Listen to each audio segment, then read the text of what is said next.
Hey everybody, it's Dr. Kevin Green here from Innate Wellness Center in Beverly, Massachusetts. So we're continuing on with our golf theme. We're getting into some fall golf weather, which I love.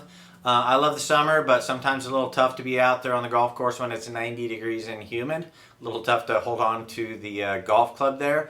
But what I want to go over today is our separation between our upper body and our lower body.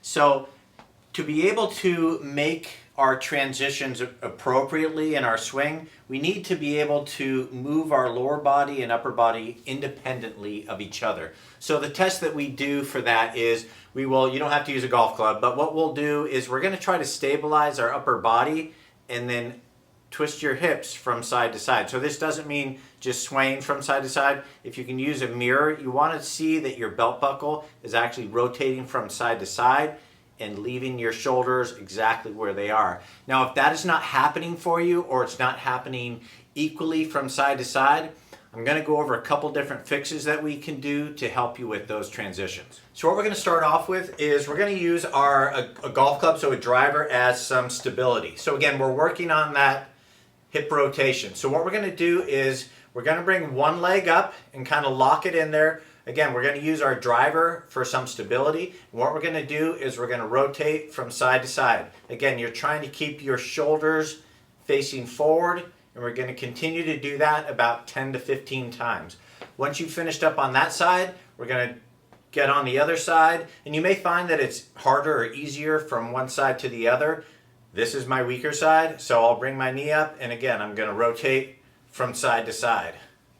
Once you feel comfortable with that, we're going to go to the second step. So the second step is to lose our driver.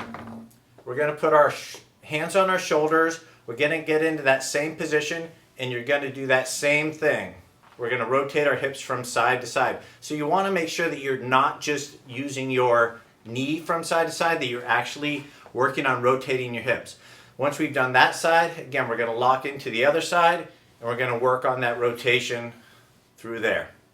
Now, the next step, what we're going to do is we're going to do a Hessman Pose. All right, with this next exercise, we're going to use a stability ball, a weighted ball, to help us go through this exercise. So we're going to do the Hessman Pose, basically. So we're going to try to hold our arms out to this side, to one side or the other, whichever side you're working from.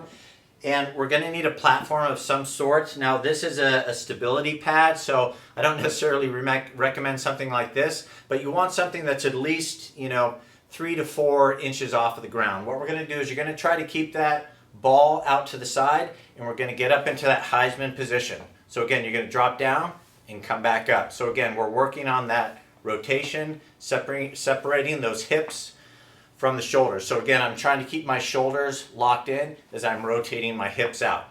We're going to do 10 to 15 on one side, and then flop over to the other side and do the same thing. So again, this is a very important movement for us to create that lag in our swing and really help us get that power through impact. So we need to be able to start with that transition. We start our downswing with our lower body, and being able to kind of separate those things gives us the ability to create that torque, create that lag, and helps us finish our golf swing strong.